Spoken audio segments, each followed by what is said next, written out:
құрметті көрермен, менің қолымда сырғанаудан сақтайтын құрал. Бұны көк тайғақ кезінде аяқ киімнің сыртынан кисеңіз, көкмұздан қорғайды. Жалпы бүгінгі біздің тақырыбымыз осы туралы болмақ. Алдымен аңдатпаны көріп алайық, сосын біз бастаймыз. Абайлаңыз, көк тайғақ.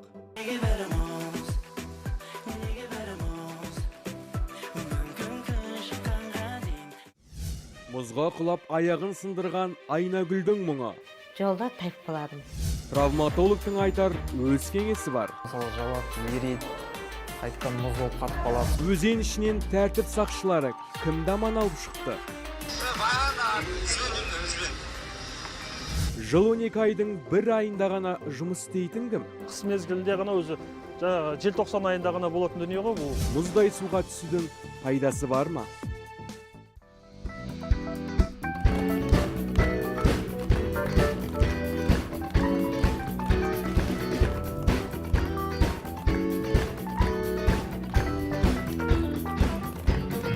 Армысыздар! Эфирде ниет, сіздермен бірге мен Гүлназ Әлімгерей. Келіп жеткен жаңа 2020 жылда ниет өз жұмысын жалғастырады. Біз сіздер үшін аянбай қызмет етіп, маңызды әрі қызықты тақырыптарды ұсынатын боламыз. Сондықтан экран алдына жайғасып, бағдарламаны соңына дейін көріңіз. Бүгінгі тақырып «Абайлаңыз, көк тайғақ» деп аталады. Егер сіздің қызықты әрі шытырман оқиғаңыз бар болса, немесе сіз сол оқиғаның куәгері болсаңыз, бізге хабарласыңыздар. Ал мұзға құлап, жарақат алған Айнагүл ханым бүгін студиямызда алғашқы қонақ болып келіп отыр. Мән-жайдың қалай болғанын өзінен сұрап білейікші. Қош келдіңіз, Айнагүл ханым. Саламатсыз. Қалайсыз, жағдайыңыз жақсы ма? Жақсы. Көңіл күйіңіз қалай? Жақсы. Жаңа жылды қалай қарсы алдыңыздар?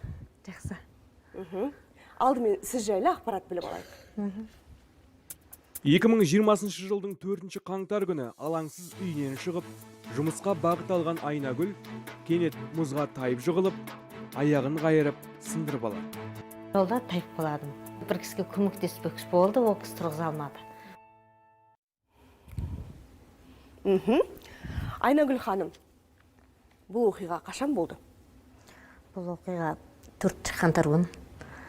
Таңертең жұмысқа барып келгенде үйден шығып кетіп бара жатып жолда, остановкаға кетіп бара жатып жолда тайып қаладым.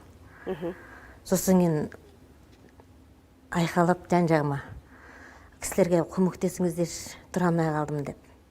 Сонан бір кісі келді, көтеріп тұрғыза алмады, скорый шақырды сол жерде. Сонан артынан бір тәтемен баласы келе жатыр екен де, сол кісілер екі жағынан сүйеп тұрғызып еді, сол аяғымды баса алмай қалдым бірақ. Соның арасында бір 10 минут өтті ме, скорый келді. Сол скорыймен сөйтіп больницаға бірақ жеттім. Сөйтсе сол сынған деп диагноз шығарып берді ғой. Енді қазір ем қабылдап жүрсіз? Иә, сол больницаға бір жұма жатып шықтым. Иә, ешқандай. Бірден сонда ота жасалды ма? Сразу бірден ота жасалды. Не себепті? Сонда қатты сынған ба? Қатты сынған дейді, сол былай гипс операция срочно істеу керек, ісік басталмай тұрғанда деп. Сонан кейін Ота қанша сағатқа жалғасты? 1 сағатқа жалғасты. 1 сағатқа ота жасалды. Сонымен мен бір жұма жатып шықтым. Қазір қалай енді жағдайыңыз? Қазір кішкене жақсы. Бәрі ішесіз бе? Кешке ғана жатарда сол әбіз-бәбіз ішем. Бұрын соңды мұзға құлап, жарақаттанып көріп педіңіз? Жай бүйтіп құлайтынбыз, енді жарақаттанған емеспіз. Только осы жол құлағаным, байқаусыз құландым, қалай неткен өзімді түсінбей қалдым. Мүмкін асыққан шығарсыз, әлде аяқ киіміңіз сайғақ педі? Жоқ, аяқ киім сайғанақ емес, сол бір мұз сияқты бірдеңе болды да, сол жерден айланып өте салайыншы деп, айланып бара жатқанда болған жоқ аяғыма шейін. Негізі күнде жүретін жолыңыз? Күнде жүретін жолым. Күнде. Сол тайып құлаққа отырмын ғой сол жерден. Қазір енді 4 қаңтар, иә? Не 4 қаңтар? Бүгін міне 13. 13. Енді 9 күндей болыпты, иә? 9 күндей. Неше күнде жазылады деп жатыр? Енді қазақта санайды ғой, жасына қарай айтады, иә? Иә. Енді көбісі айтады, жасыңды санайды деп. Енді білмеймін. Өзім ойымша тез жазылса екен деп тілеймін, жалғыз бір айға дейін әлі гипспен жүресің деп тұр ғой, 1-2 айға дейін. Бір айға дейін аяғыңды жерге баспау керек дейді. ауруханадан шыққаныңызға қанша болды? 3 күн болды. Жұма күні шықтым. 3 күн болды. Ауруханада негізі өзіңіз сияқты жарақатпен түскендер көп пе екен қазір? Көп екен. Аяқпен түскендер көп екен. Ылғи үлкен кісілер. Әйелдер, үлкен әйелдер. Ылғи. Сол. Олардың да көбіне ота жасалған ба сонда? Білмеймін, біз енді бір-бірімізден көп сұрап неткен жоқпыз, енді аяқ бәрі етіп, аяқпен түскен. Себебі енді аяқ сынғанда, шыққанда салат деп жатамыз, сынықшылар, жалпы хирургтар. Бірақ ота жасалуы енді екінің бірінің жағдайында емес шығар. Кім біледі? Негізгі ісік басталмай тұрғанда жасаған дұрыс дейді ғой, врачтар айтады. Мен сынған кезде ісік болмады, только және көгеріп қана тұрды. Сонан кейін өзіңіз таңдаңыз деді. 10 күннен кейін жасалған дұрыс болды, сол уақыттан неткен. Маған сразу жасалған керек болды. Күтпей-ақ. Сонда таңдау салып тұрғаны? Таңдаған енді ол 10 күннен кейін дегенде мен ойлап тұрғам, мен сіңілім келді деп, сынықшыға апарайық деп. Мен сынықшыға бармаймын дедім. Не себепті? Енді ол кісі саласа жақсы ғой. Саламай қалса екі ортада жүріп жүргенде бұл аяқ ісіп кетсе, отаға жарамай қалады. Сол үшін тура жасауға келді. Сіз енді мұзға тайып құладым дедіңіз, Иә. Сол күні сонда жол тазартылмаған ба? Қар болды. Қар басып тұрды, Қар басып тұрды. бетін. Иә. Бірақ сіз мұз екенін астын көрдіңіз. Иә, мұз екенін көрдім де. Сонда да жүрдіңіз. Соның енді айланып өтпекші болып тұрып, құлап тұрмын ғой соны. Аяғым тай кетіп тұр ғой. Жақсы. Біздің студиямызда төтенше жағдайлар департаментінің бастығы Бауыржан Мәдиұлы отыр. Қош келдіңіз, Бауыржан мырза.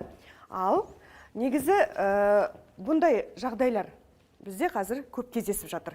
Бір ғана Нұр-Сұлтан қаласында, негізі жалпы қарды тазартып, осындай аумақтарды бақылап, сіздерге көп хабарласып жатқандар бар шығар, шағым түсіріп. Кім жауапты жалпы бұған? Мен жүрді айта кетейін, бұл жаңағы қарды тазалауды Микрофонды бер жерсеңіз. Қарды тазалауды, немесе жәндегі ол мұздарды кетіруді төтеншелер департаментінің бақылау құзырына жатпайды. Бірақ бұл жерде айта кететін нәрсе, ол Нұр-Сұлтан қаласының әкімдігінде сол салаға жауап беретін құзырлы басқармалар бар. Сол басқармалар жұмыс істейді, сосын жолды тазалайтын мекемелер бар, солар жұмыс істейді. Ал енді бұл жерде тағы айтатын нәрсе, егер бұл кісі жаңағы бір бизнес нысанының алдында құлаған болатын болса, немесе және бір сауда-саттық жеріне жасайтын нысанның алдында құлайтын болса, онда сол нысандардың өзінің қарасты аумақтары болады. Өзінің тұрған және ғимаратынан бір арнайы метрлер болады, соған жауап беру керек ол кісілер. Бұл жерде сол жағынан назар аудару керек. Мен ойлаған бұл жерде бұл кісі жаяу адам жүретін, орысша айтқанда тротуарда құлап отыр ғой, жолда. Сосын сол жағынан қарау керек. Ол жерде тек қана ол бәрін әкімдікке немесе мемлекетке артып қоюға болмайды. Сол жердегі бизнес нысандарындағы жұмыс істеп жатқан біздің азаматтарымыз сол жағына да қарау керек. Енді өзің жаңа айтасыз, көптеген шағымдар түсіп жатқан шығар деп. Бұл жерде шағым жағына келетін болсақ, ең бірінші бізде мынау өзі медицина саласындағы мамандардың бізге берген ақпараты бойынша осы қараша айынан бастап қазіргі күнге дейін 3800-ден астам адам хабарласқан. Оның ішінде 1905-і ол балдар, сол жаңа бір жарақат алып хабарласқаны бар, 888 ересек адам хабарласқан. Енді қандай біз ол жерде осындай жағдайға ұшырамау үшін іс-шаралар атқаруымыз керек, немесе қандай бір іс-қимылдар жасауымыз керек. Бір енді адам азамат ретінде, тек бір жеке адам ретінде, әрине ең бірінші ол ауа райын бақылау керек. Егер ауа райында ертең көктайғақ болады дейтін болса, демек ол көктайғаққа қарап өзінің аяқ киімін дайындау керек. Егер көктайғаққа адам шығатын болса, ол аяқ киімнің астында ең құрығанда анау бізде айтады ғой, орыстарда наждак деген бар. Соны жапсырып шықса, ол да оның және құламауын алып келеді. Одан кейін барлық біздің жастарымыз болсын, ересек адамдар болсын, міндетті түрде дене шынықтырумен айналысу керек. Неге? Себебі құлаған кезде дене шынықтырумен айналысқан адамның оның жаңағы бұлшықеттері де, денесі де құлауға дайын болады. Сосын құлаған кезде ол өзін өзі құлауға дайындап үлгереді. А егер онымен айналыспай жүрген адам болса, әрине оның денесі де бос болады, сүйегі де морсынуға дайын болады. Сол жағынан назар аудару керек. Дұрыс құлай да білу керек дейсіз. Дұрыс құлай да білу керек. Неге? Жақсы, Себебі Бауыржан мырза, енді жалпы сіздердің қызметтеріңізге не кіреді? Осы көктайғақ кезінде құлақтандыру, қандай да бір сақтандыру шаралары, сол туралы насихат жүргізу деген сияқты. Дұрыс айтасыз, өте жақсы сұрақ. Бұл жерде айтатын нәрсе, көктайғақ болатын кезде бізге міндетті түрде дауылды ескерту келеді, гидрометтен. Оны біз теледидар арқылы, радио арқылы, сосын СМС хабарламалар жіберу арқылы халыққа жеткіземіз. Соған біздің халқымыз назар аударса, соған қарап іс-қимыл жасаса. Енді бұл жерде айтатын нәрсе, қазіргі таңда уже былтырдан бастап біз дәрмен деген барлық мынау смарт телефондарға жүктейтін қосымшаны шығардық. Ол қосымша қазір барлық жерде тегін жүктеп алуға болады. Сол қосымша арқылы біз сол жаңағы төтенше жағдайлардың алдын алу, көктайғақ болсын, басқа да бір төтенше жағдайлар болсын, ауа райының күрт өзгеру болсын, сол қосымшаларға тастап отырамыз. Соны егер өзіне жүктеп алатын болса, сол жерден барлық не істеу керек екен, қандай жұмыс істеу керек екен, қандай іс-шара қабылдау керек екен, сол жерде жазылып отырады. Сосын тағы да айтатын нәрсе, өкінішке орай, бізде қазір балабақшадан бастап мектеп жасындағы оқушыларды, сосын студенттерді оқытатын арнайы пән жоқ. Кезінде мынау тіршіліктің қауіпсіздігін қамтамасыз ету деген пән болатын, оны біраз жыл болып қалды, факультатив ретінде алып тастап отыр. Мен ойлаймын, осыған назар аудару керек ау деп. Ол пәнді қайттан енгізіп, біз сол балабақшадан бастап өзіміздің азаматтарымызды қауіпсіздік жолдарына үйретсек. Түсінікті. Бізге хабарласқан көрермен бар екен, тыңдап көрейік. Қайырлы күн. Сіз тікелей эфирдесіз, айта берсеңіз болады. Сәлеметсіздер ме? Сәлеметсіз Мен бе? жаңа естіп жатырмын да, сон бұрын ешқашан сенбейтінмін. Ау? Я, айта беріңіз. Неге сенбей жүрсіз? Қалай құлақ алады адамдар деп. Иә. Содан бір жағдай болды ғой. Теледидардың дауысын баспасаңыз, мені естімейтін боласыз. Содан өзімнің басымнан өтті. Жұмыстан келе жатқанмын, ешқандай қар да жоқ. Жақсы. Ешқандай қар жоқ, далада мұз жоқ, бірақ күн суық болатын. Сөйтсем, ана күн жылыған кезде төбеден аққан су тамшысы мұз болып қатқапты, бір кішкене ғана жер. Басқа жердің бәрі қара топырақ. Содан сол бітпей ғана мұзға тайып қойдым. Сол кезде ойладым, оқыс жағдай деген осылай болады екен ғой деп. Сондықтан қандай жағдайда болсын енді, тағы бірден дұрыс болар. Әйтеуір амансыз ғой, еш жеріңіз сынған жоқ, шыққан жоқ. Иә, ауырсынып қалдым.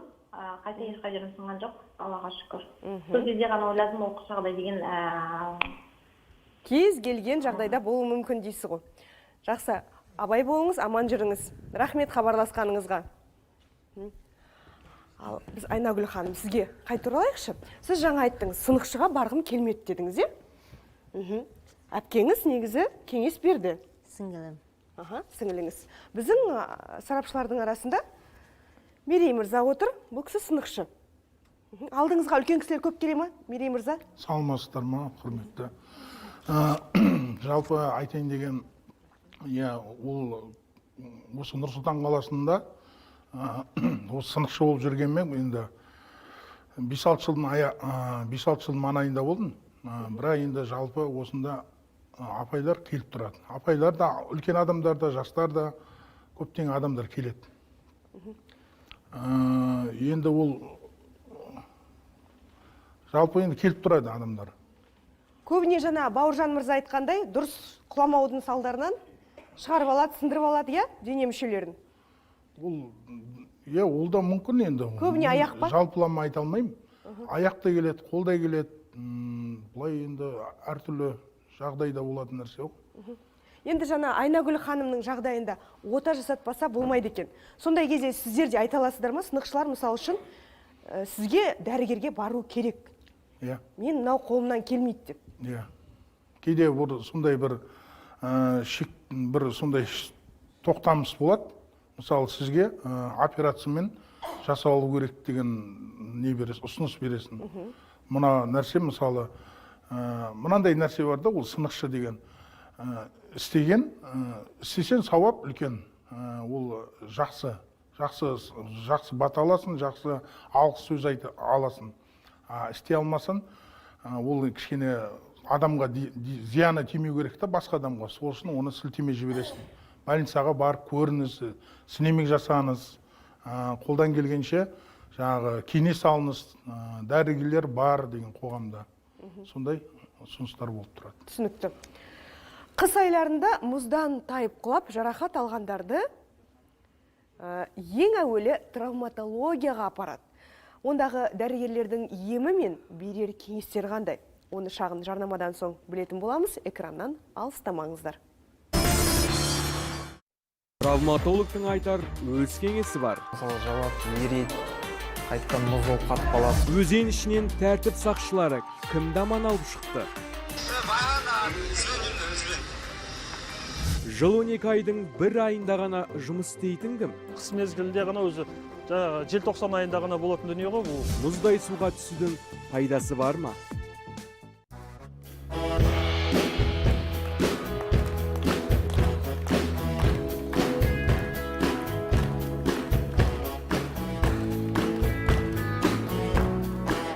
Құрметті көрермендер, бұл ниет әлеуметтік жобасы. Біз тікелей эфирдеміз. Экранда көрсетілген нөмірлерге хабарласыңыздар және әлеуметтік желілердегі ресми парақшамызға пікір қалдырып, бізбен бірге болыңыздар. Ал қай дәрігердің болмасын жұмысы оңай емес. Әсіресе травматологтардың, олар қыс айларында көктайғақ салдарынан жарақаттанған науқастарды көп қабылдайды. Ендеше студиямызға травматолог Қасым мырзаны шақырдық, қарсы алайық. Төрлетіңіз.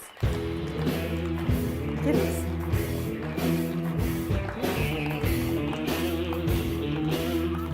Қош келдіңіз, Қасым мырза. Алдымен сіз туралы аз-кем ақпарат біліп алайық. Мен осы травматология және ортопедия ғылыми зерттеу институтында травматология номер 2 бөлімшесінде жұмыс жасаймын. 5 жылдан астам уақыт болды жұмыстап жүргенмен. Қар мысалы жауады, ерейді, қайттан мұз болып қатып қалады. Сондай кезде больнойлардың саны 2 есе көбейіп кетеді. Біздің отделениеде жаңа жылдан кейін кішкене науқастар саны азайды. Қазір 37, примерно 38 адам бар. Басым бөлігі сол далада тайғақтан, сол құлап келіп жатқандар. Травматология саласында жүргеніңізге қанша жыл болды? Травматология саласында негізі 2012 жылдан бері жұмыс жасаймын. Жаңа жылға дейін науқастар көп болды депсіз. Жаңа жылға дейін осы ауа райының тұрақсыздығына байланысты, қолайсыздығына байланысты науқастар көп болды. Жаңа жылдан кейін де азайғанын көріп отырған жоқпын. Айнагүл ханым, соның бір дәлелі сияқты. Жаңа жылдан кейін жарақат алып бізге түсті. Қалай енді бұл кісінің жағдайы көрдіңіз бе? Бұл кісінің жағдайы бір қалыпты қазір. Бақылауымызда. Үйіне шығардық, қазір бәрі жақсы. Негізі қыс айларында жұмыстарыңыз қызады. Қыс айында қызады, әрине. Көктайғаққа байланысты, суыққа байланысты дегендей. Олар көбінесе қандай шағымдармен келеді? Науқастар көбінесе қолы, аяқтары, кеудесі. Шығу көп па, сыну көп па? Негізі сыну көп деп айтуға болады. Сыну. Шығу енді тез жазылады, Шығу тез жазылады деп айта алмаймын. Оның да ұзақ жазылатын түрлері бар. Солай ма? Иә. Кей кезде шығып кеткен сүйек, ол мысалы ұзақ жазылады. Сынғанға қарағанда. Ал сіңірдің созылуы ше? Сіңірдің созылуы енді дұрыстап емдесе, басынан бастап дәрігердің қадағалауында болса, онда жақсы болады. Ал сақтық шаралары туралы айтасыздар ма? Мысалға, бір рет сынғаннан кейін, шыққаннан кейін қайталанып жатса, ол одан да ұзақ жазылуы мүмкін бе? Немесе жалпы бұның жазылуы қаншалықты ұзаққа созылады екінші рет қайталанса? Сақтық шараларын бәрін айтып отырамыз науқастарға. Қалай жүру керек, қалай құлау керек деген сияқты, қандай аяқ киім кию керек, соның бәрін түсіндіріп. Екінші рет жарақат болса, әрине ол қиындау болады, жазылуы. Жақсы. Бізге хабарласқан көрермен бар екен, тыңдап көрейік. Сәлеметсіз бе? Сәлеметсіз. Қай өңірден хабарласып тұрсыз? Мен Алматыдан хабарласып тұрмын. Айта беріңіз аға. Иә, мынау травматология туралы да мен былтыр ноябрьде аяғым тайып сынған еді. Алло. Иә, тыңдап отырмыз. Содан дәрігерлерге бардыңыз ба? Дәрігерге бара жоқ, мен дәрігерге алып кетті. 12-ші больница Алматыда. Алматыдағы заведующий Ғазиз Темірханұлы. Бардым. Иә, аға, айта беріңіз. Иә. Ғазиз Темірханұлы деген заведующий травматология болды. Ол кісі бәрін қарап, мен аяғым ортасынан сынып, сіңірді сәл үзіліп кеткен тұғын. Иә. Сол кісі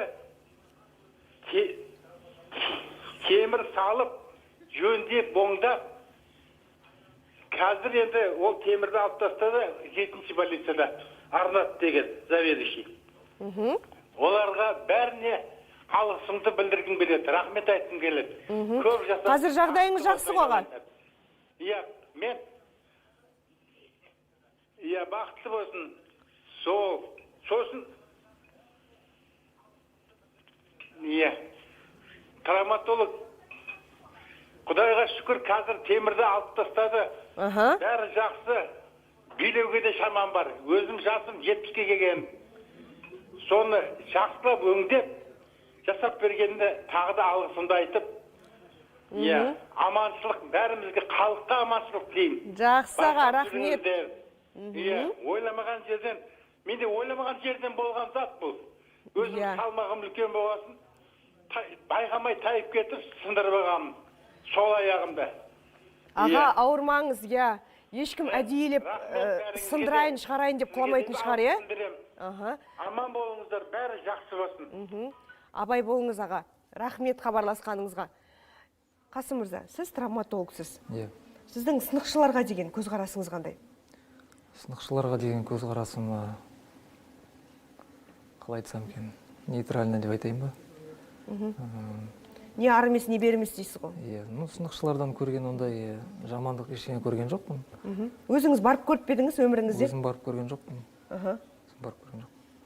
Негізі сынықшыларға барып, ем іздеп, дұрыс сүйегі салынбай, сіздерге келіп жатқан науқастар бар ма?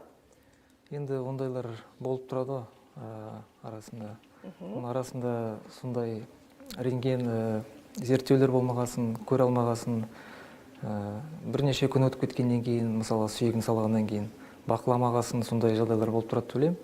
Кей кезде сынықшыдан бірден келген кезде науқастар қолым ауырып деп, сынықшыға барып келдім деп, мысалы рентген жасаған кезде сүйектің әдемі тұрғанын көреміз мысалы.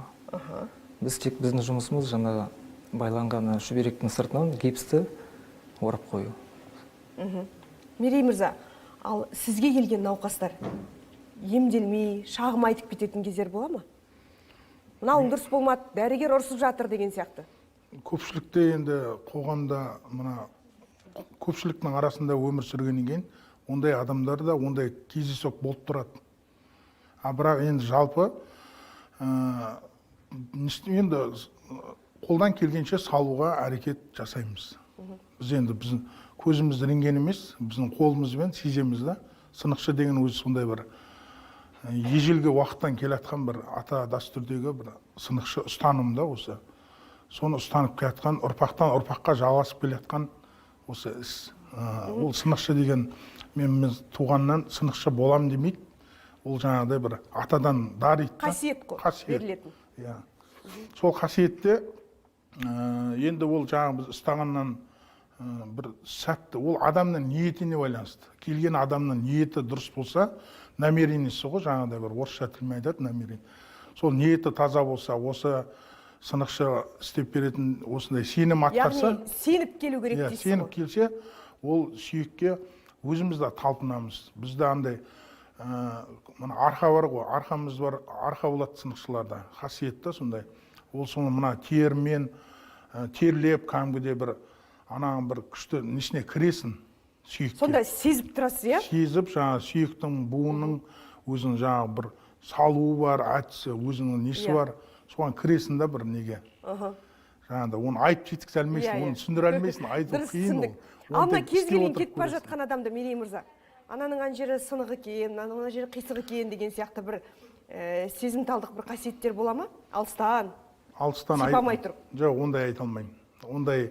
Ондай бүйтіп жаңағыдай сырттай айта алмаймын. Ұстағаннан белгілі болады. Неше жастан бастап осы сынықшылықпен айналысып жүрсіз? Сынықшылық енді біз отбасыда 10 ағайындымыз. Соның жаңа үлкен апам бар, Ақтөбе қаласында тұрады. Сол сынықшы, сосын артынан ерген мен інісімін, сол екеуміз семьяда сынықшымыз. Сонда 10 баланың ішінде екеуіңізге дарыған, иә? Қыз бен ұлға дарыған. Аталарымыз сынықшы болған. Әкемнің әкесі сынықшы болған ауылда. Ақтөбе облысы Ырғыз деген аудан бар, сол ауылда тұрамыз. Жақсы. Тұрғанбыз негізі. Арамызда тағы бір дәрігер отыр. Травматология және ортопедия ғылыми зерттеу институтынан келіп отыр. Қош келдіңіз. Негізі сіздер сынықшыларда істеп тұр микрофон, сөйлей берсеңіз болады. Көзқарасыңыз қалай? Рахмет. Жалпы тікелей Мерей мырзаға деген қарсылығым жоқ. Бірақ та енді көптеген жағдайлар болып жатады. Бізде сынықшыдан кейін асқынулармен келіп жатады. Өйткені біріншіден уақытын жоғалтады. Уақыт жоғалтқан науқастарда, яғни аяғында ісіну, ісіктің әсерінен бірден отаға ала алмаймыз. Біріншіден, екіншіден сынықтың дұрыс салынбауы болады. Дұрыс салынбау оның себептері, сол себептен сүйектің дұрыс бітпеуі мүмкін. Мүлде бітпеуі мүмкін сүйектің. Енді сіздер алдарыңызға келіп отырған науқастың қай сынықшыға барғанын сұрайтын шығарсыздар, иә? Аты жөнін, көбіне қайсысы дұрыс салмайтынын да білесіздер, иә? Өкінішке орай, енді сынықшы көп емес шығар қалада.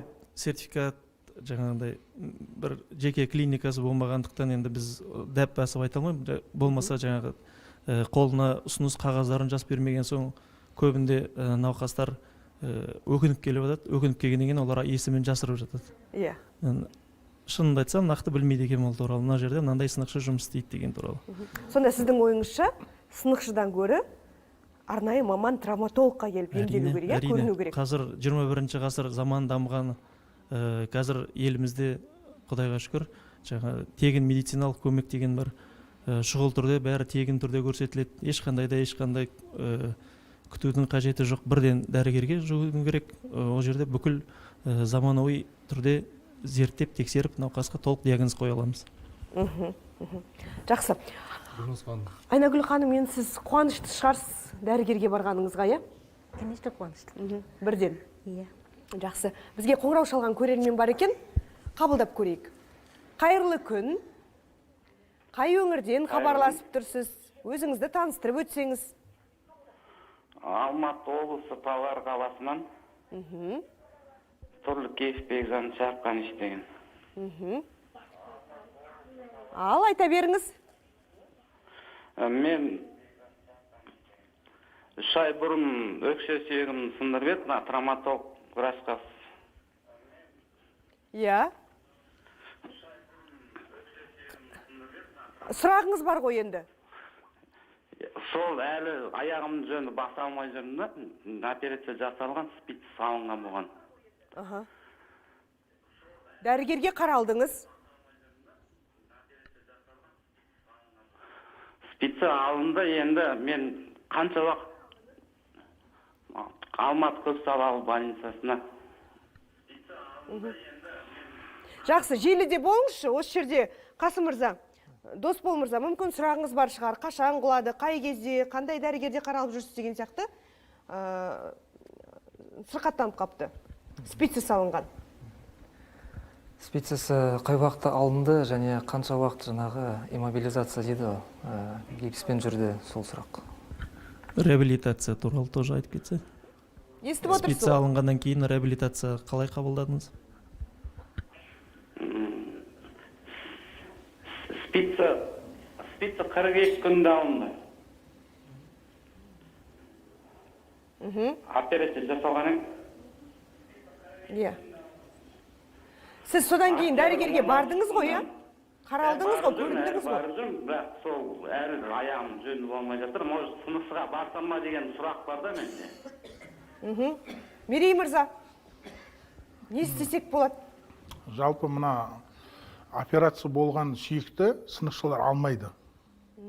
Операция мына екі жағы сынған сүйектің арасында темірмен жалғанғаннан кейін оны сынықшы сала алмайды, оны қозғалмайды. Ол уже болды деген. Ол сынықшы ондай жаңағы алмайды ол нәрсені. Бөгде бір яғни денеге зат қойылса, иә, жаңағы сондаймен жұмыс істеу қиын деп тұрсыз. Қиын, ол уже ол сүйек мүше сынықшыға бағынбайды, оның қолына келмейді.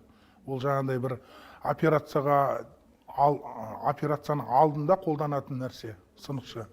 Мындай сүйектің мысалы жіліктің ортасынан сынса, оны сынықшы істей алмайды. Оны жобасын реттегенмен ол жаңағы фиксация бір-біріне жалғанбалы жаңағы несі болу керек. Дәрігерлер сол үшін операция жасалады. Түсінікті. Енді хабарласқан көрерменімізге әрі қарай сол барып жүрген дәрігеріне қайта көріну керек шығар, е?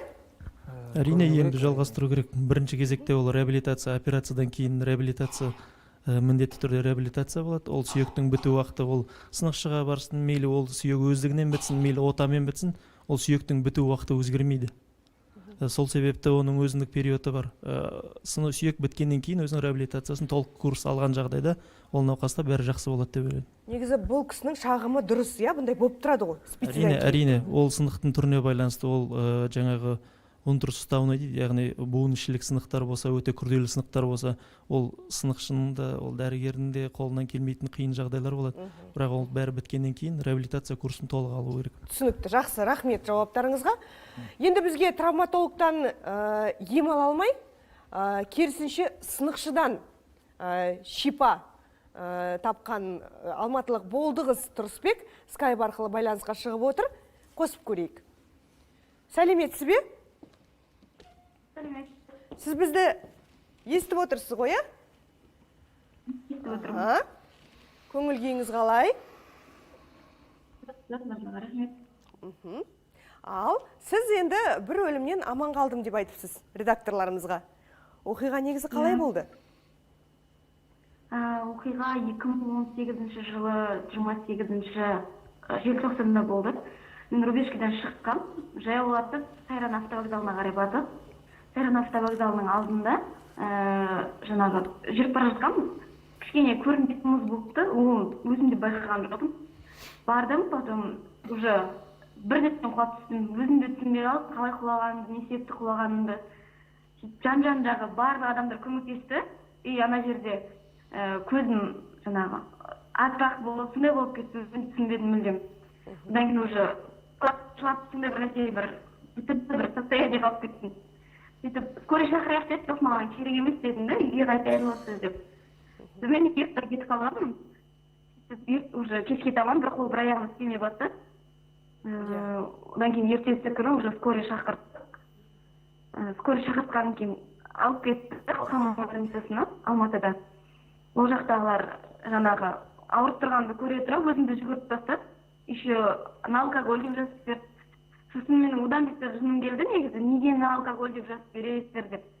Сізді қайдан білеміз біз жаңағы құлаған кезінде мүмкін ішімдік ішіп алған шығарсыз деп. Сөйтіп жыным сол кезде, одан кейін барып. Одан кейін ата осындай деп жатыр деп маған. Еще өзім қатты ауырып тұр, маған обезболивающий салып берді, қоятын шығар деп. Прям жақтарым істемейді ол, қолым жақтарым істемейді, бірақ мен жүгіртіп қойды өзімді. Одан кейін атам звондады, одан кейін дәрігерлердің өзі айтты, осындай етек бетек деп. Сосын мойын омыртқаң шығып кеткен деп. Мойын омыртқаң біткен жермен бас сүйегінің жалғанған жері омыртқам қисайып шығып кеткен. Сонымен 29 күні больницаға түстім. 31 күні менің мойнымды салды, бірақ дұрыс салған жоқ, шықыртты. Түнге таман ұйықтап жатқан кезде басында дәрігерлердің өзі көрмекші болып, палатадан шығарып, жаңағы жан-жағына еркектер салып, мойнымды бұрап істемекші болып. Одан соң кейін енді жанды жеріне тигеннен ауыртады ғой. Одан кейін қайтадан палатама жіберді. Одан соң больницаға түсмендеге шақырып жатыр сені деді, рентгенге алып барып түсірді. Түсіма деп басында былай бұрады, ақыры депті, қайтадан палатаға барды. Алып деген сайын сізге обезболивающий салып беретін. Обезболивающий адам сауғат деп ойламаймын негізі. Адам ауырып жатқан жеріңді түсірмеу үшін ғана да. Одан кейін мысалы больницадан шықтым, 1,5 апта дегенде шықтым. Мынандай ем қабылдап қылатын деп больницаның өзінде қабылдадым. Сосын шыққаннан уже 2 күн қайтадан ауыра бастады. Омыртқаларым бүкіл ауыртты, қолым мүлдем істемеді. Қайта больницаға 4-5 рет скорыймен түсіп қалдым. Өзі бәрі жақсы. Ол нерв қалған кейін массаж жасаттым. Онда да болмады. Сосын бұл мақшыға бардым. Барған кезде жаңағы рентген көрсетті, маған рентген қағазымды көрсеткен кезде, мынау қисық қой омыртқаларын неге сен көрсеткен деді. Біліп берді, барлық жақсы деп рентгенді қолға ұстатып жіберді. Бірақ келген күннің өзінде орнықты болған жоқ. Одан кейін алматыға келіп тағы отырдым бір сынықшыға. Одан кейін бір екі ғана көлемі болған шығар. Бір орыс апайға барып, массаж жүргізді. Жақсы, түсінікті. Енді қазір денсаулығыңыз жақсы ғой? Қазір жақсы, кейде ауыртып қоятын болмаса, әзірге жақсы. Яғни дәрігерлердің олқылығын сынықшы түзеді дейсіз ғой? Иә. Жақсы, енді ауырмаңыз. Негізі әлде де ұзақ сөйлесуге болар еді сізбен, сұрақ көп, бірақ байланыс өкінішке орай сәл нашарлау болып тұр, иә? Сапасы. Жақсы, бізде ортамызда дәрігерлер отыр. Болдығыз, сіз енді тыңдаңыз, эфирді көріп отырсыз ғой, иә? Сынықшы да ортамызда. Ал, Досбол мырза. Сізден неменеге келіп түскен науқастардың мойнын бұрайсыздар, басын әуреге саласыздар. Байғұс қыз деген ренжіп отыр ғой. Енді сіздерге қатысты емес, жалпы сіздердің әріптестеріңіз, е? Бұндай жағдай болып тұрады ғой сонда? Бұл қыздың диагнозы мен түсінгенім бойынша мойын омыртқасының шығуы. Бұл диагнозбен негізі нейрохирург деген дәрігер айналысады. Біріншіден, өйткені мойын омыртқасы бас және жұлынға байланысты заттарды, қолым мүйт, аяғым мүйт дейді, онымен нейрохирург дәрігер айналысады. Дей тұра бұл қызға жауап беруге болады. Әрине, бұл медицинада, жаңағы медициналық организацияда жатып емін алды, бүкіл түрде толық курсын өтті, содан кейін ол сынықшыға бардым дейді. Ол ортада сынықшыдан нақты қандай зат жасаған туралы мәлімет берген жоқ, бірақ мойынды сразу түсінді, омыртқаның қисық деп айтты дейді. Омыртқаның қисықтығы ол құлағаннан болмайды. Омыртқаның қисықтығы ол туа біткеннен болуы мүмкін, или қандай да бір жағдайда құлағаннан ол омыртқа сынуы мүмкін, немесе шығуы мүмкін. Омыртқаның қисықтығы ол құлағанмен байланыссыз. Сол үшін мен бұл кісіге айтарым, толық курсын алды. Әлі де айтып отыр, анда-санда кішкене ауырады дейді. Значит, егер де сынықшы мықты көмектескен болса, қазір ауырмайтын еді, деп ойлаймын. Жалпы бұл жүйке жүйесімен байланысты ғой, дұрыс па? Әрине, жүйке жүйесі жұлумен байланысты, нервтермен байланысты. Өте қауіпті ғой, мысалы үшін адам тіпті мүгедек болып қалуы мүмкін. Әрине. Дұрыс салынбаса, дұрыс айтасыз. Дұрыс ем қабылданбаса. Жақсы. Әлде де көріну керек дейсіз ғой, иә? Әрине. Зерттеудің түрлері өте көп. Сіз не сезіп отырсыз? Деп сұрайыншы. Не сезіп отқанда енді мойыннан зақым ол негізі жаңағы мына кім дәрігерім айтып кеткендей, негізі ол үлкен ем алатын жер, жаңа нейропатологтардың жұмысы деп айтып отыр ғой. Ол жерде жаңа омыртқаның арасында андай нервтар көп орналасқан. Сол себептен жаңа әлде да бір не алу керек та, жаңа мына қызға ем алу керек. Енді ол жаңағы сынықшы істеді дегенге ол омыртқаның өзінің несі бар, кішкене тәсілі бар да, жаңағыдай өзін жатып, өзін тартып, өзін жолдарымен жасалатын әрбір жаңағы несімен, шекпен. Жалпылама енді әлде да не алу керек, кеңес алу керек ол қызға. Жақсы, түсінікті. Сондай. Бізге қоңырау шалған көрермен бар деп жатыр. Тыңдап көрейік, е? Сәлеметсіз бе? Айта берсеңіз болады. біз сізді тыңдап отырмыз.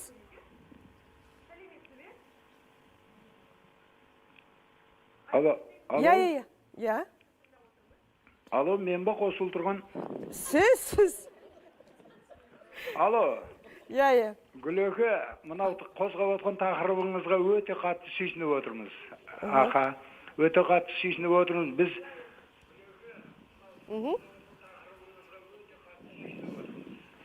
Біз мынау Жамбыл облысының бір ауылдық жерінен хабарласып тұрмыз сізге. Тамаша. Біз сіздің даусыңызды естігенімізге қуаныштымыз, аға. Сонау шалғай ауылдан хабарласып тұр екенсіз. Кішкене теледидардің даусын басып қойсаңыз. Аха, мынау ілгеріде 70-80 жылдары біздің ауылда бір қария кісі болды. Жаңағы кісі сынық шетті. Енді біреулерге бас қайғы болып жатқан заманда мынау күлкілі нәрсе айтқан сізге бір түрлі ыңғайсыз болар. Жаңағы кісінің бір келінінің жамбас сүйегі осындай неден тайғанақтан құлап, жамбас сүйегі сынып кетті жаңағы. Елестетіңізші көз алдыңызға. Жамбас деген енді майлы жер ғой қанша дегенменен. Елестетіп тұрмаға. Сонымен келіншекті жаңағы кісі ешқандай жатқызып, не қылып доғдырларға апармай дәне кетпей, жаңағыны сыртынан салған ғой, майлы құйрықтың астындағы жамбасты сыртынан салған. Сол келіншекті аптасына күніне қарап жүріп, сол келіншектің аяғын тік тұрғызып жіберді. Қазір сол келіншек 83-тегі кемпір. Ал керек болса. Ол қария қайтыс болып кетті қазір. Жаңған ерді доғдыр бала айтып жатыр ғой, 50-50-ге келсем деп.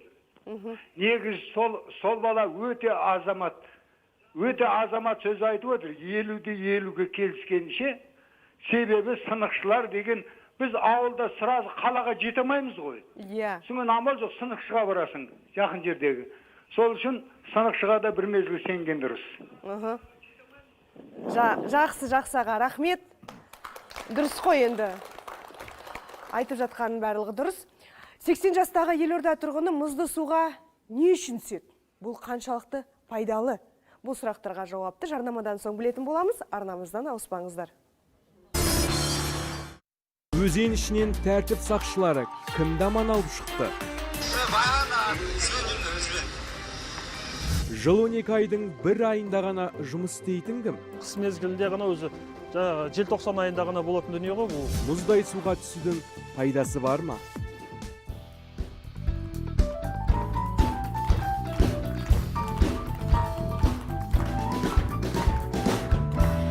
Қадірлі көрермен, эфирде ниет. Бүгін біз қыстың қызығы мен шыжығы жайлы әңгіме қозғап отырмыз. Үздік пікір, ерекше сұрақ иесіне біздің сыйлығымыз барын ұмытпаңыз. Сондықтан хабарымыздың соңына дейін бірге болыңыздар.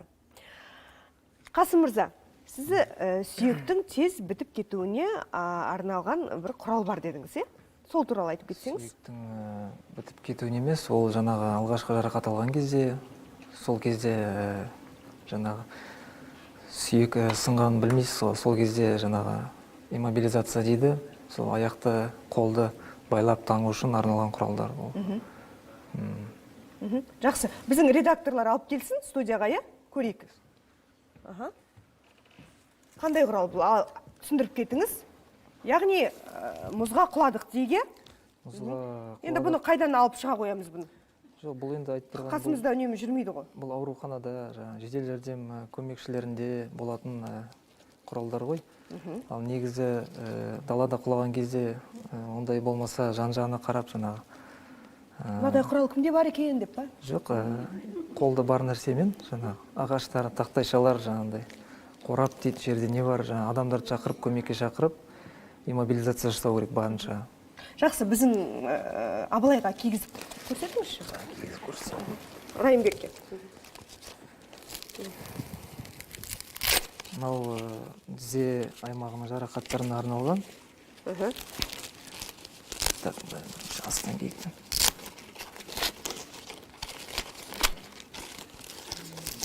Бұл, мысал үшін, жедел жәрдем шақырған кезде дәрігерлердің барлығында бола ма осы нәрсе? Жедел жәрдемдерде әртүрлі шиналар, бандаждар болады, әрине. ұстаңыз.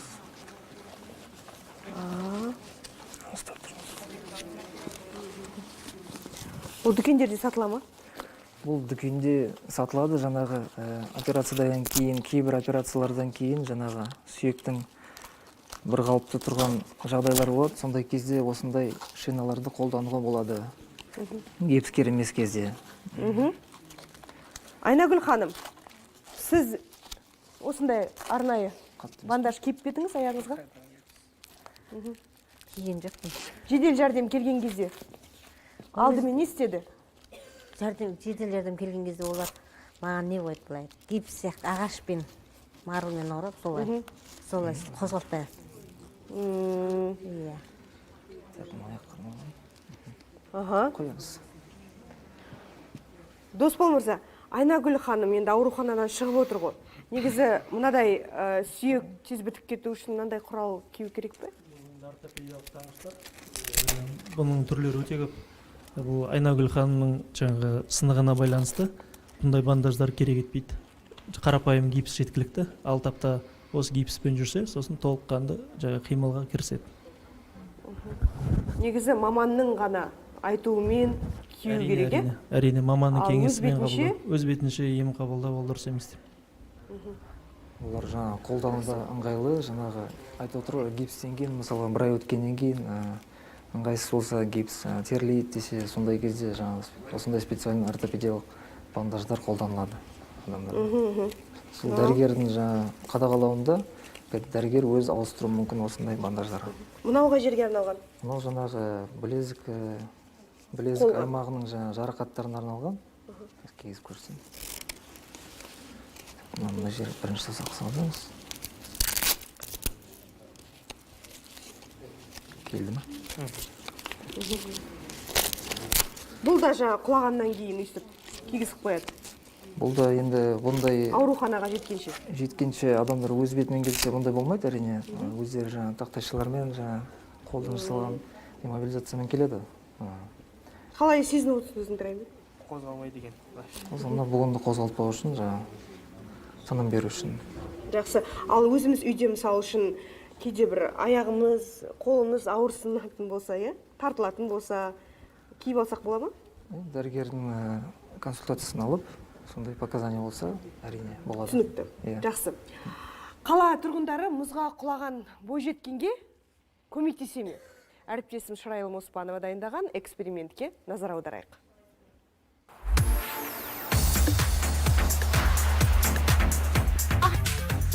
Абайсызда құлап қалсаңыз, сізге кім көмектеседі? Бірге көрейік.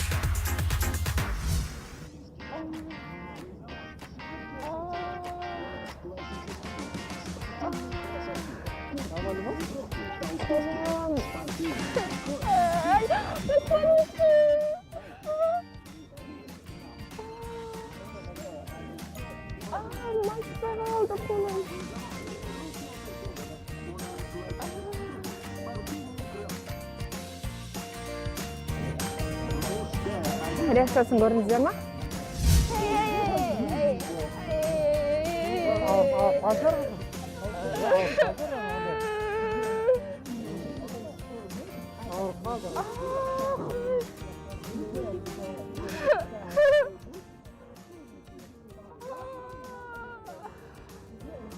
Қайыр алмады ма?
Ал. Ай. Ой, рахмет, рахмет.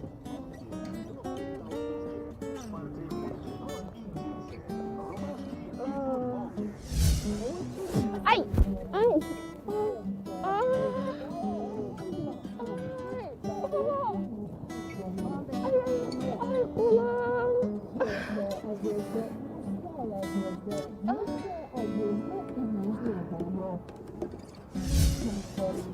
Ай, қолым. Ай. Ой, рахмет.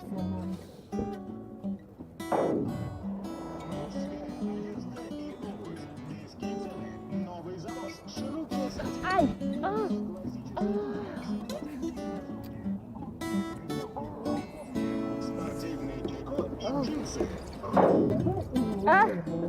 Шақырмай ақ қойыңыздар.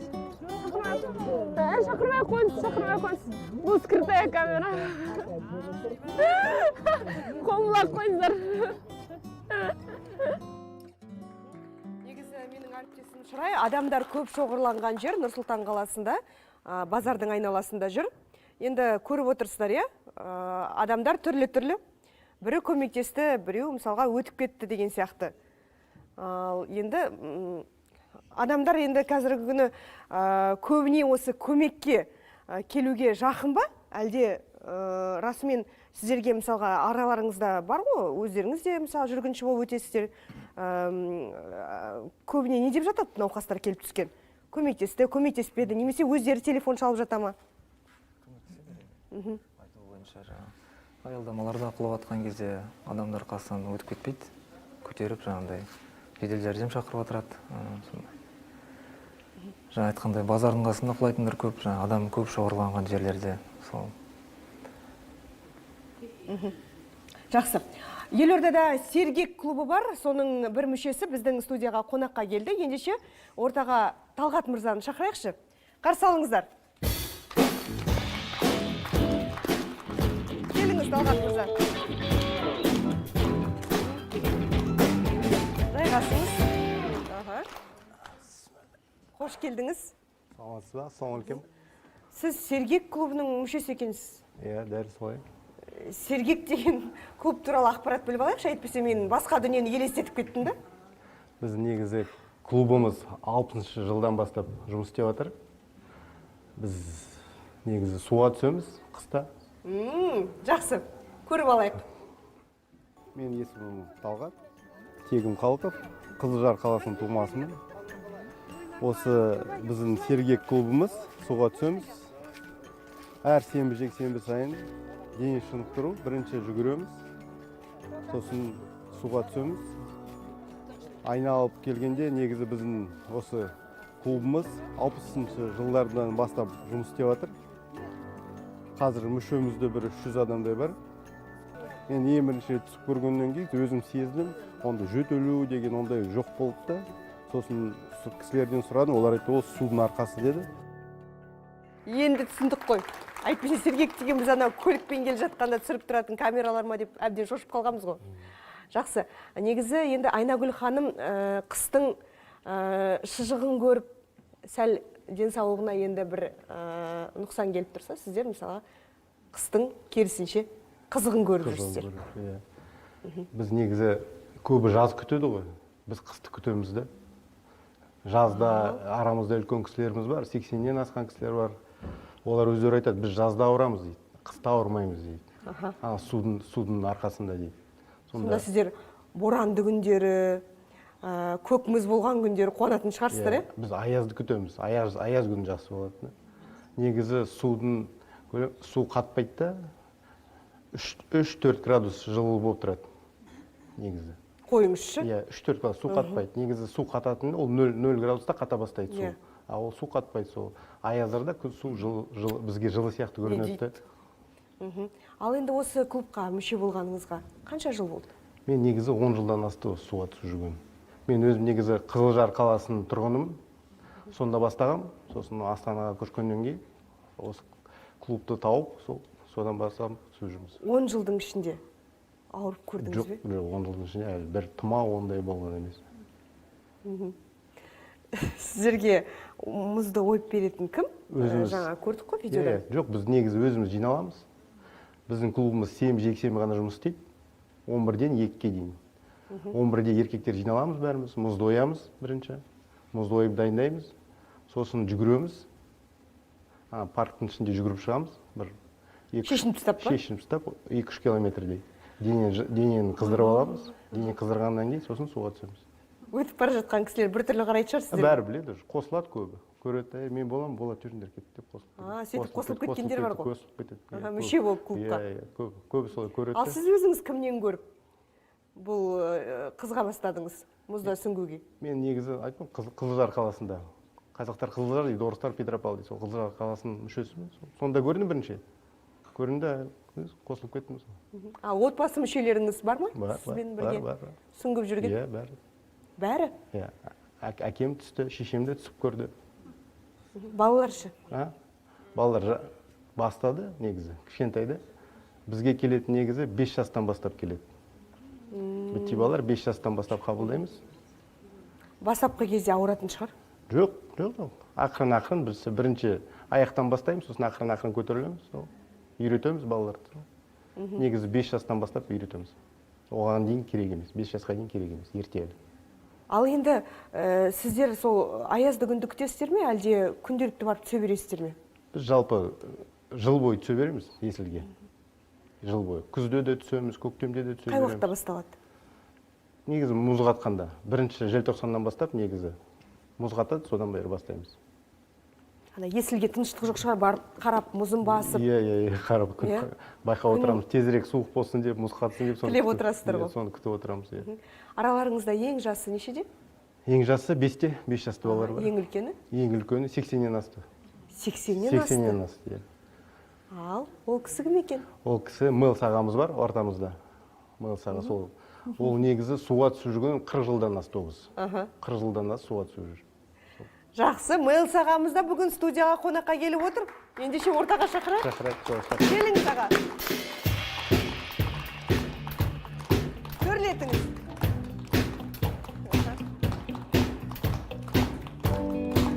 Жайғаса қойыңыз аға.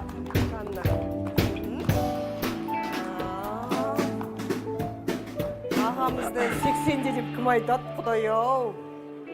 Аға, шаш пен мұрт та ағармапты ғой. Сол суға түсудің арқасында ма мұздай? Жақсы көрінесіз. Сергек жүресіз, е? Рахмет. Жаспыз ғой әлі. Қашаннан бастадыңыз? Осы клубқа мүше қашан болдыңыз? Клубқа сол жалпы түсіп жүрдім сол. Мұнда 10 шақты жыл болған шығар. Жақсы, сіз туралы аз кем ақпарат біліп алайық аға, е? Сосын әңгімені жалғастырамыз.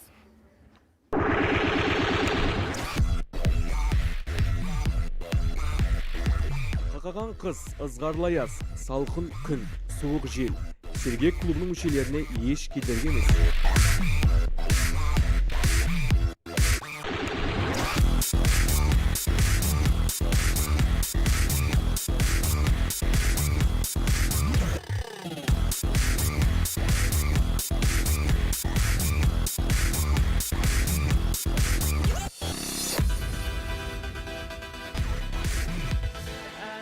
Салқындығын көргім келіп тұр.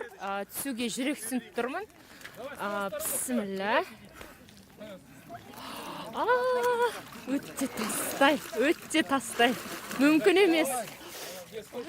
Болды, түспеймін. Сергектердің ең кішкентай мүшесі 7 жастағы Жантемір. Мұзды суға 5 жасынан бастап түседі. Жасың нешеде? 7-де. Ал қорқпайсың ба? Жоқ. Ал сәттілеп түсе ғой. Қараңыз.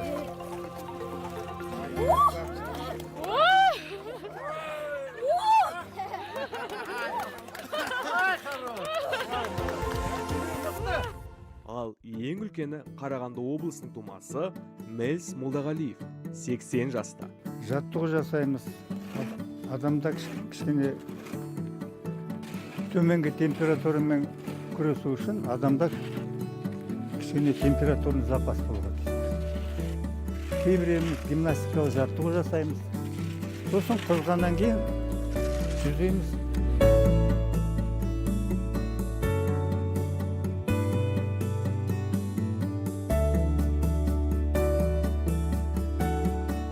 Тамаша, жаңа туғандай.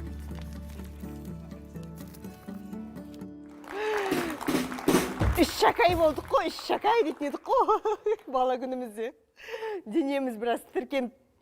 Ал кішкентай баланы жаңа бас киіммен қолғаппен кіргіздіңіздер суға. Енді үйреніп жүргендерді сөйтесіздер ме? Жартылай киіндіріп. Ақырын үйренген дұрыс қой, сәби бала ғой. Сосын өсе келе тастайды ғой бәрін. Негізі неден бастау керек аға? Алдымен психологиялық дайындық керек. Адам қорқақ болса түсе алмайды. Рухы күшті болуға тиісті. Кейбіреуі жаттықпай түседі. Әрине жаттықпай түскеннің пайдасынан көрі зияндығы көп болады. Өйткені соқсуға жүректі үйрету керек. Жүрекке нагрузка. Сол үйде түссеңіз де, далада түссеңіз де, күнде тым болмаса бір-екі шелек су құйып, жаңалаяқ жүру керек. Жаңалаяқ, жалаңаяқ. Сол. Денеңіз сондай өте шымыр екені көрініп тұр аға. Спорт денсаулықтың кепілі дейміз, бұған тек суға түсудің ғана пайдасы бар ма? Әлде тағы бір қосымша спорттың түрлерімен айналысасыз ба? Жалпы суға түскеннен басқа тағы да әрине физкультурамен айналған дұрыс.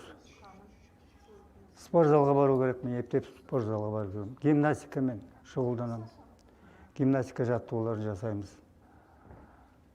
Арқа күші, пресс дейді, қол, онсыз болмайды. Құр суға түсу ештеңе бермейді. Құр жүгіру ештеңе бермейді. Гимнастика дегеніміз спорттың төресі. Спорттың қандай түрі болсын, гимнастикадан бастайды.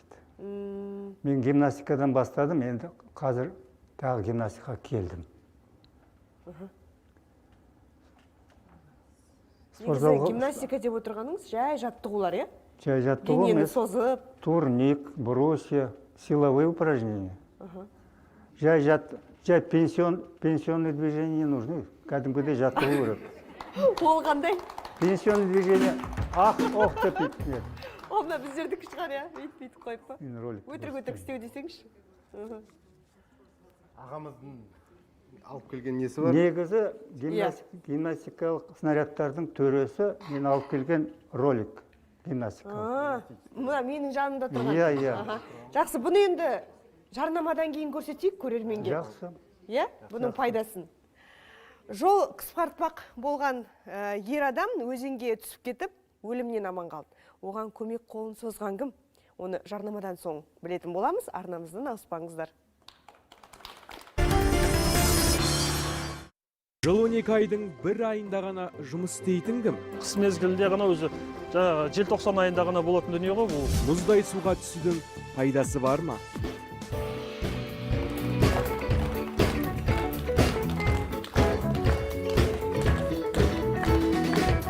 Құрметті көрермен, тікелей эфирде ниет, біз әрі қарай жалғастырамыз. Бүгінгі тақырыбымыз абайлаңыз көктайғақ деп аталады. Студияға келіп жайғасқан меймандарымыз Мелсата қазір бізге арнайы құралмен жаттығу көрсетпекші, е? Аға, солай ғой? Солай. Жақсы, онда ортаға келейік. Бір-екі жігіт шақырыңыз. Сөйтейік па? Сізге жасы керек па, әлде жасамыз ба? Нормально, мықтысы керек. Мықтысы керек? Мықтысы. Бұл студияда мен ғой дейм, ең мықтысы деп па? Жақсы. Кім араларыңызда күш сынап көретін? Мына құралды көріп отырсыздар ғой.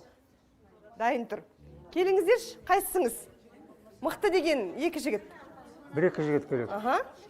Келе қойыңыз. Отыра бересіз бе енді, қол шапалақтап, біраз басқа да дене мүшелеріңізді шынықтырып. Келіңіз бері қарай.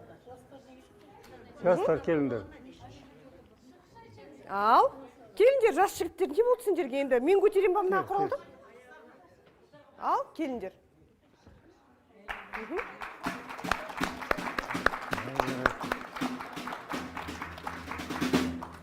Әттең жағдайым мәз емес болып тұр, әйтпесе осыны өзім ақ жасап беретін едім осы құралмен жаттығудың кез келген түрін. Ал, келе қойыңыздар. Не істеу керек, аға? Алдымен денені жазу керек, разминка. Кішкене қолыңызды жайып алыңыз. Бұл пенсионный разминка емес қой, аға? Пенсионный емес, нормальный. Пенсионный разминка ол басқа ол. Жақсы. Қалтаңызға салып аласаңыз, тыңда қылмайды. Ал, жақсы. Алдымен бұл жаттығудың пайдасын айтайын. Бұл жаттығу мына снаряд универсальный. Пресстің бұлшық еті, арқаның бұлшық еті, қол істейді, бәрі істейді. Мұнда турник та бар, брусья да бар, бәрі де бар. Алдымен толық істемеу керек, бірдемен созып алмау үшін. Шала істеуге болады, разминка. Ой, бисмилля.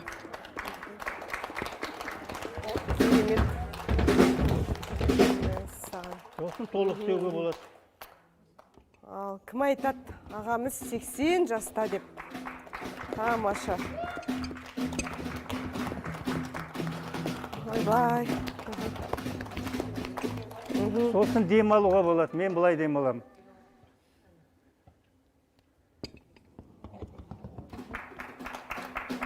Мынау демалғаныңыз ба, аға? Ой, Мен сіз істеп көріңіз. Ал, көрермен істеп көрсін ал енді. Ойбай. Не болды, не болды? Толық бар ол керек. Толық. Қолды толық созамыз дейді. Өтірік істеме пенсионный. Қолды бүкпе, бүкпе.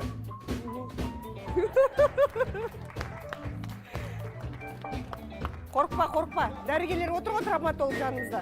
Бірінші көмекті көрсетер. Міне қара. Не болды? Аға, үшінші рет көрмедім атаға. Қолды бүкпе. Міне қара.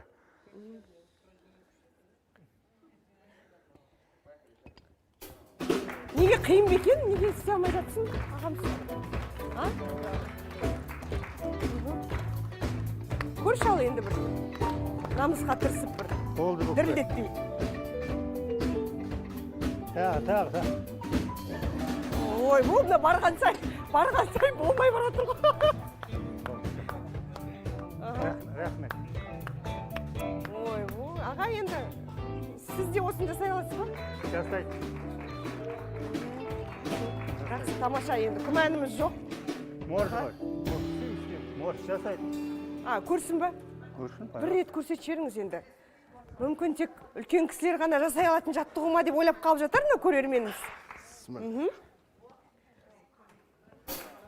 Ал.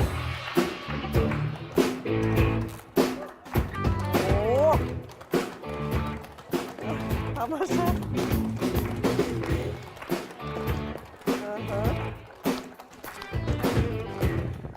Мықты екенсіз. Жақсы, рахмет.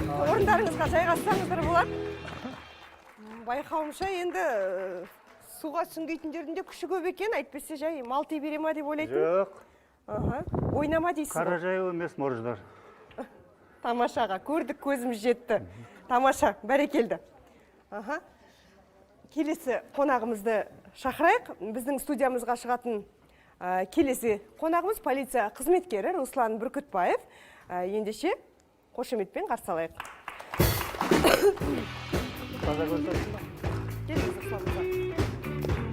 Жайғасыңыз. Медаліңіз жарқ-жұрқ етіп кіріп келдіңіз ғой. Құтты болсын. Рахмет. Қош келдіңіз. Алдымен сіз туралы аз-кем ақпарат біліп алайық, Бүркітбаев Руслан Темірбекұлы, 88 жыл туылған, Қызылорда қаласында. Полиция қызметінде 2018 жылдан бастап істеп келе жатырмын. Судың орта жағында уже бұл бір кісі батып жатқан, басы ғана тұрды, қалған денесі барлығы уже судың астына кіріп кеткен. Дәулет Абуов Айтқожаұлы 1982 жылы Қызылорда облысына дүниеге келдім. Қазіргі уақытта Нұр Сұлтан қаласы полиция департаментінің жергілікті полициясы патрульдік полк полициясында қызмет инспектор болып жұмыс істеймін. Орталық талас 131-ге.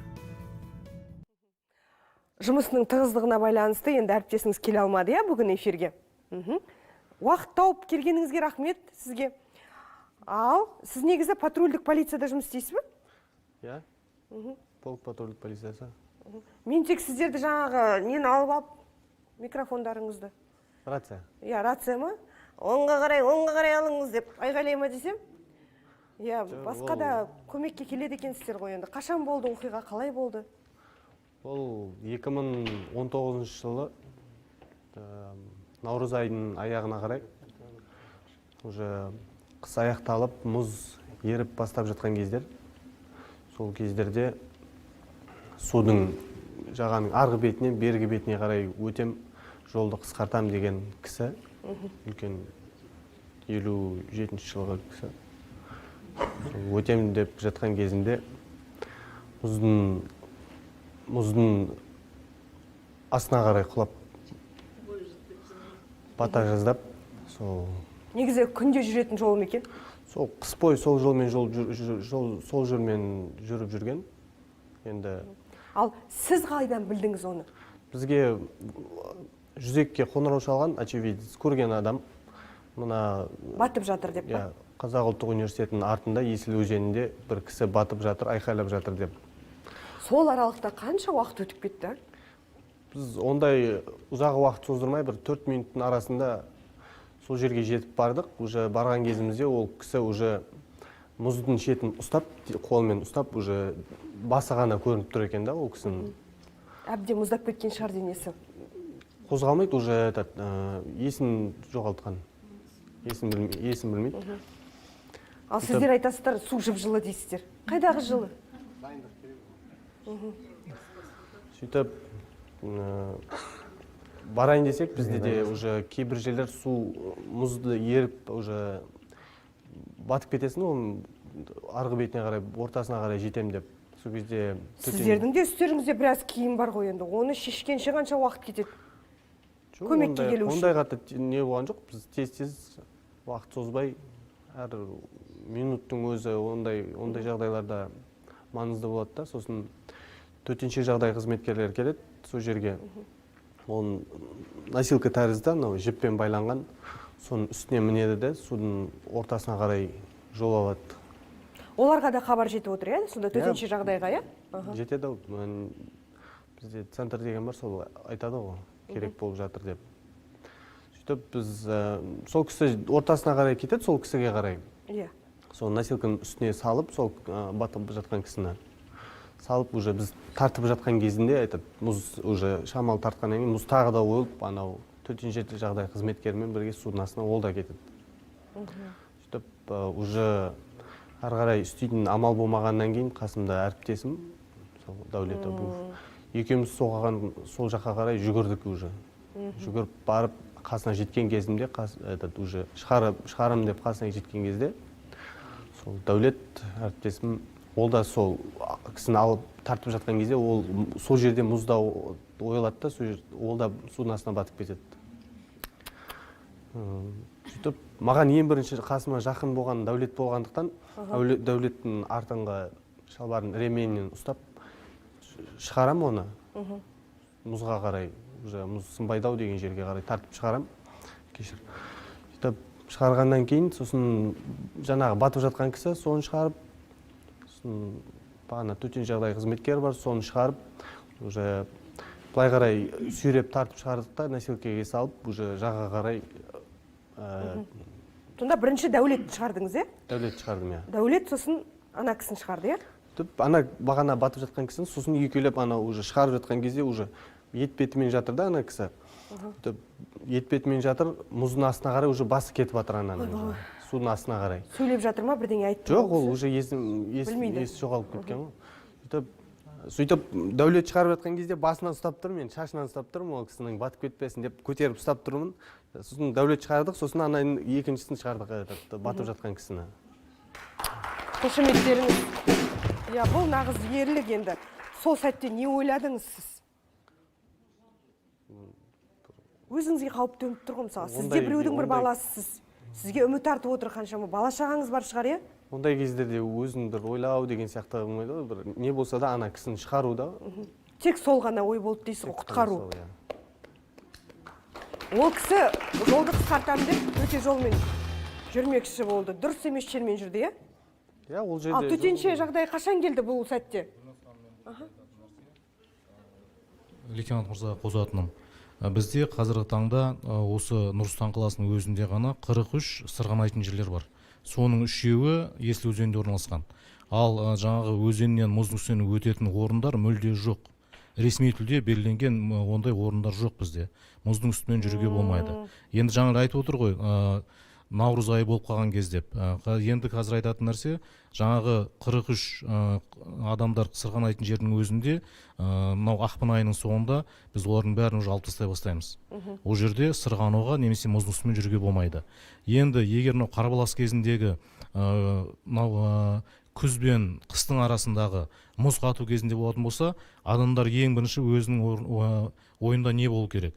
Бір адам үшін мұз қауіпсіз деп саналады, ол егер 10 сантиметрден жоғары болатын болса. Өлшеп көріп жүрген кім бар дейсіз? Өлшеп көріп жүрген ешкім жоқ қой. Енді бірақ ол жерде бізде жаңағы төтенше жағдайлар департаменті, басқа жанындағы мемлекеттік мекемелер сол туралы біз мәліметті жүйелі түрде мынау бұқаралық ақпарат көздеріне беріп отырамыз. Соған назар аудару керек. Ал егер жаңағы мен сөзімді жалғастырып жүрейін. Егер топ адам болатын болса, бір топ адам болса, оған 30 сантиметрден жоғары болу керек. Автокөліктерге де тура сондай 30 сантиметрден жоғары мұздың қалыңдығы болу керек, сол кезде ғана мұзға түсуге болады. Ал егер мынау сіз сол жерден үйреншікті қыстың күні өтіп жеріңіз, жолыңыз болатын болса, онда наурыз айы басыла салысымен күн жылған кезде ол жерге бармау керек, ол жермен жүрмеу керек. Сосын тағы бұл жерде мен қазір қарап отырмын, мынау құтқару операциясында қандай жаңағы жұмыстар атқарылғанында. Жақсы, ол жерде біздің жаңағы құтқарушылар келіп жатыр, полиция қызметкері келіп жатыр. Олардың қолында әйтеуір не де болса құралдары бар, құтқару құралдары бар.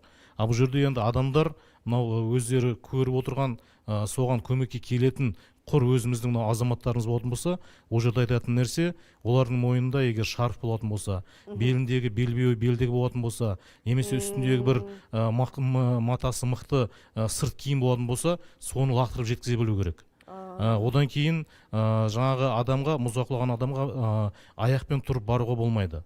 Ол жерде міндетті түрде жатып, жер бауырлап, еңбектеп, жер бауырлап бару керек.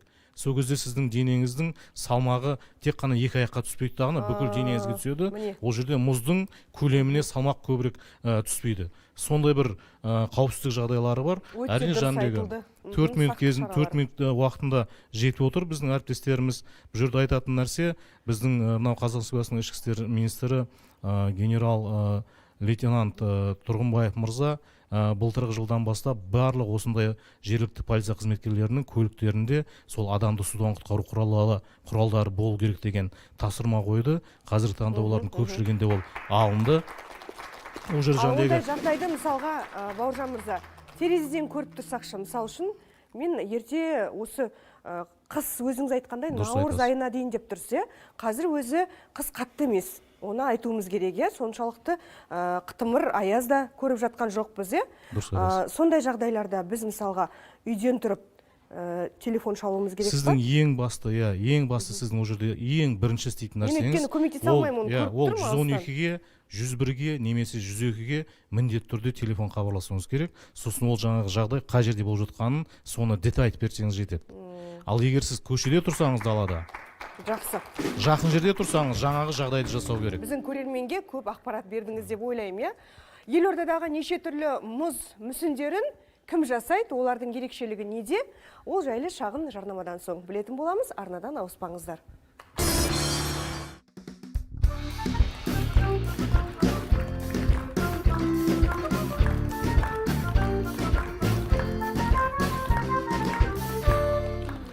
Қайырлы күн, құрметті көрермен, тікелей эфирде ниет. Біз бүгін абайлаңыз көк тайғақ тақырыбы аясында сөз қозғап отырмыз, әрі қарай жалғастырамыз.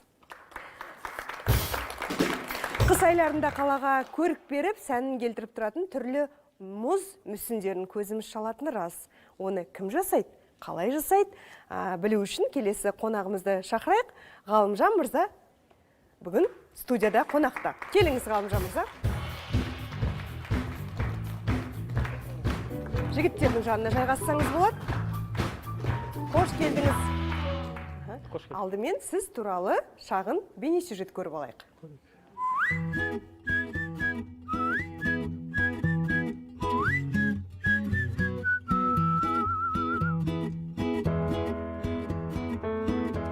Балтаев Ғалымжанмын.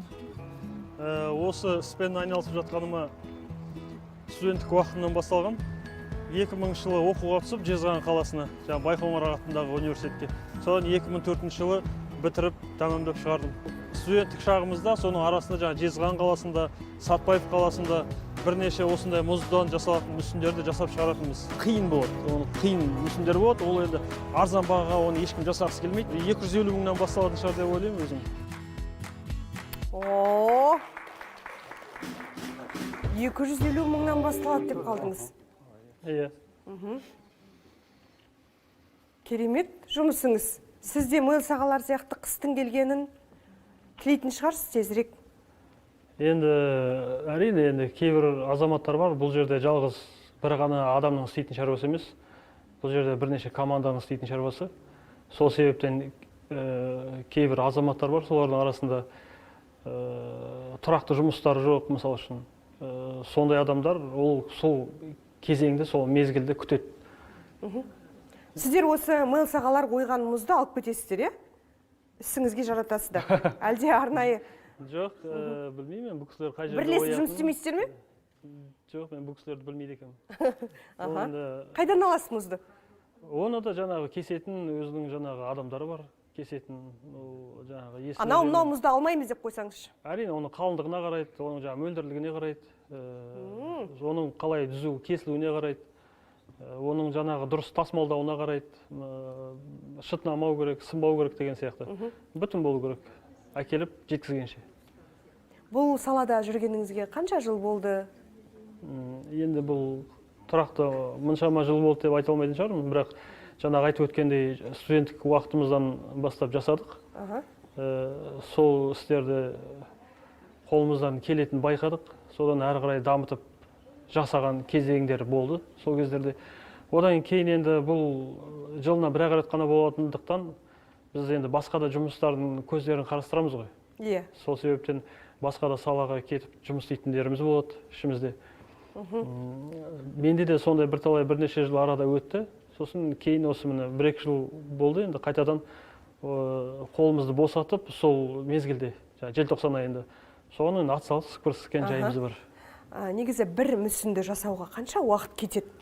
Енді оның жаңағы біріншіден жаңағы кескіндемесіне байланысты болады, жаңағы эскизный вариант еді ғой. Мысалы барыс, иә? Иә. Көзім шалып қалды. Қанша уақыт кетті сол барысты? Ол барысты жасауға, ол да жаңағы эскизіне байланысты біріншіден жаңа айтып өтейін деген. Мысалы үшін оның жаңа дене қимыл қозғалыстарына байланысты күрделілеу болатын болса, ол ұзақтау уақыт алады. Егер ол күрделі емес, жай жатқан дүние болатын болса, немесе қақиып тұрған деген сияқты болатын болса, онда уақыты кішкене аздау болады онда. Және де оның жаңағы көлеміне де байланысты. Ең ұзақ деген мүсініңізді қанша уақытта істеп біттіңіз? Ең ұзақ деген мүсінде енді бізде біріншіден уақыттың шектеулігі бар ғой. Өйткені мысалы мұз қатқаннан бастап, мұздың жаңа қалыңдағанына байланысты сол уақытты сол мезгілде күтеміз біріншіден. Және де ол тапсыру керек уақыты, мысалы үшін кейде 1 апта болады, кейде 10 күн болады. Сол күн аралығында бізге үлгеру керек болады. Үлгеріп жасау керек болады. Негізі тапсырысты көбіне кімдер береді? Жекелеген адамдар ма, әлде мемлекеттік органдар ма? Мүмкін бай бағландар бар шығар ауласына? Әрқалай болады, енді жаңағы мемлекеттен де болады, әрине, өйткені жаңағы қоғамдық орындар болады ғой. Сол қоғамдық орындарға жаңағы қыстың бір қызық жаңағы мерекесі, жаңа жыл деп көп адамдар күтеді ғой соны. Әсіресе жаңағы бала шағалы күтетін. Соны жаңағы сырғанақ тепкісі келеді, басқа бір дүниелерді көргісі келеді. Солмен қызықтағысы келеді, енді үлкені бар, кішісі бар бәрі. Енді соларға сондай жағдай жасау үшін енді соны жасаймыз. Осы мүсінші болып жүрсіз ғой, енді ең қымбат деген бір тапсырысыңыз туралы айтсаңыз. Енді қымбат дегенде бұл жерде енді мысал үшін бір мүсін мұншама тұрады, мынау мұншама тұрады деп айтылмайды бұл жерде, көрдіңіз бе? Бұл енді қанша жасап үлгересің. Сол қаншасын жасап үлгердіңіз енді? Мен кезінде енді жаңа Сатпаев қаласында 13 фигура жасаған күнім болған бір аптада. Ол кезде қасымда көмекші жігіт болды, бірге оқитын. Сол екеуміз жабылып, сол істі бітірген кезіміз болған. Жақсы. Негізі енді әншілер қауымы осы нәпақасын тауып қалатын кез ғой. Қыс айларында корпоратив бар деген сияқты. Той томалаққа көп шықпайды. Сол сияқты сізде бір жылдық табысыңызды жинақтап алатын шығарсыз? Енді бір-екі мүсінмен де. Аз да емес, көп те емес енді былай айтсам. Жетеді дейсіз ғой. Жақсы. Ал енді мұзбен жұмыс істейсіз. Суық тиюден қорғану үшін қандай бір қорғайтын, бір мүмкін кремдер бар шығар, майыздар бар ма, әлде қолғаптар бар ма? Енді бұл жерде әрине енді қыс мезгілі болғаннан кейін кейде жел болады, кейде аяз болады, кейде боран болады. Және де уақыттың шектеулігі бар. Біз күндіз түні жұмыс істейтін кездерде болады, мысалы үшін ұйықтап демалатын кездер аз болады ол кездерде, көрдіңіз бе? Уақыттың тапшылығына байланысты. Сол себептен әрине біз жылы киінуге тырысамыз. Аяғымыздан бастап басымызға дейін жылы киінеміз. Сосын жаңа қолымыз кейде су болмасын деп арнайы жаңағы сатылатын нелер болады, қолғаптар болады. Соларды аламыз, енді соларды киеміз. Ауыстырып кетін. Су өткізбейтін, иә? Су өткізбейтін, жаңағыдай суық өткізбейтін. Ал бір мүсінді жасап шығару үшін, бір шағын мүсін дейікші, қанша қолғап кетеді? Енді бір 2-3 қолғап айырбастайтын шығармыз. Жақсы. Сіз енді біздің редакторларға бір өтініш айтыпсыз. Өз аузыңызбен айтсаңыз, соны ұсынысыңызды. Енді бүгінгі тақырыптарыңыз сіздердің жаңағы көктайғақ деп отырсыздар ғой, жаңағы қыс мезгілінде қандай жағдайлар болады деген сияқты. Қызық жақтары бар, қызығы мен шыжығы дегендей. Жалпы бұл қыс мезгілін айтатын болсақ, неден басталады дейтін болсақ, бұл қазақ үшін ең бірінші қансонар дейтін мезгілден басталады. Бұл енді қардың бір қалыңдап бір жауған кезеңі болады. Желтоқсан айында Абай атамыз айтып кеткендей, қансонарда бүркітші шығаданға, тау тастан түлкі табылар аңдағанға дегендей. Бұл саятшылықта да, мысалы үшін, ең бірінші жаңағындай осы мезгілді күтеді.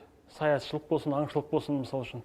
Бұл енді нағыз аңшылық, енді бұл мылтықты иығына асып алып қара беру емес. Бұл кәдімгідей бір жағынан серуендеп қайту, мысалы аң табыла ма, табылмай ма, оның өзі екіталай, бірақ атқа мініп бір серуендеп, таза ауада, таза аппақ ақ қардың үстінде бір серуендеп жүріп қайтқанның өзі оны түсінген адамға бір ғанибет. Ал енді бұны не үшін айтып отыр дейсіздер ғой енді. Енді жаңағы ұсыныс бар деп айтып кеттіңіз ғой. Бұны жаңа қысқаша айтып кеттім. Айтып кеткен себебімді айтайын. Енді осы бізде 12 жыл мезгілдерін жасаймыз ғой мұздан. Ол жерлерде көбінесе жаңағы иті бар, шошқасы бар, жаңағы жыланы бар, басқасы бар, жылқымыз бар жасайтын. Бірақ бұл дүниелерді кішкене ұлттық бағытқа қарай ауыстырсақ деген ойым бар еді. Бұл не істеуге болады деген кезде, мысалы, біздің қазақтың ұлттық ойындары аз емес. Бұл енді ұлттық арна болғаннан кейін айтып отырмын бұл дүниені. Не істеуге болады деген, мысалы үшін көк бәрі ойыны бар бізде, аударыспақ ойыны бар, қызу ойыны бар, теңге алу ойыны бар, жан бату ойыны бар, мысалы үшін, ат ойындары дейік. Басқа да ойындардың түрлері бар, мысалы үшін. Осы дүниелерді мысалы жасау болады. Жаңағы қансонарда болатын жаңағы аңшылықты мысалы үшін жасап шығаруға болады. Мысалы жақсы атқа мінген бір ер азамат. Енді сіздерге не кедергі болып тұр? Ол кедергі енді ондайға бізге жасауға дайынбыз ондай дүниені, бірақ тапсырыс болса дейсіз ба? Тапсырыс болса әрине, тапсырыс болса оны жасайтын азаматтар да бар, қолынан іс келетін азаматтар бар. Және оның пайдасы не дейтін сұраққа келетін болсақ, оның пайдасы мысалы қазіргі кибернетика заманында бұл жастар қолдарына бір смартфон алып үйден шықпайды қазір, мысалы қарап отырсаңыз, далаға шығарудың өзі қиын балаларды. Ал енді осындай ұлттық дүниелермен қызықтыратын болсақ, бұл не дүние, мынау не үшін жасалған деп қараған кезде соған Балалардың да байланысты қызығушылығын оятуға болады дейсіз қызығушылығы оянуы мүмкін еді жаңағы ұлттық дүниеге де және де қолөнерге де, көрдіңіз бе? Түсінікті. Бізде енді көріп отырған көрермен бар, құлақтарына алтын сырға деп ойлаймын. Негізі енді бұндай тапсырыс сізге көп түспейтін болып тұр ғой, өтінішіңізге қарағанда. Бұндай, әрине, ондай тапсырыстар көп түсе қоймайды. Көбіне жеңіл желпі, жаңағыдай мүсіндер, аң жануарлардың деген сияқты. Мысалы үшін мен сіздерге айтып өтейін толықтырып. Көрші мемлекеттерімізде, шет мемлекеттерде мысалы үшін осындай конкурстар, фестивальдар жасалады, өзінің ұлттық нақышында жасалады. Мысалы Қытай мемлекетінде де жасайды, өзінің айдаһарларын жасайды ол жерде. Ресей мемлекеттерінде өзінің жаңа ұлттық дүниелерін жасап жатады. Ал бізде осы ұлттық дүние кішкене осы мүсін жағынан кішкене қалыс қалып бара жатқан сияқты көрінеді маған. Дұрыс. Ұсынысыңыз өте орынды. Сосын қалай айтсам екен, осы дүниені егерде қолға алып жасайтын болса,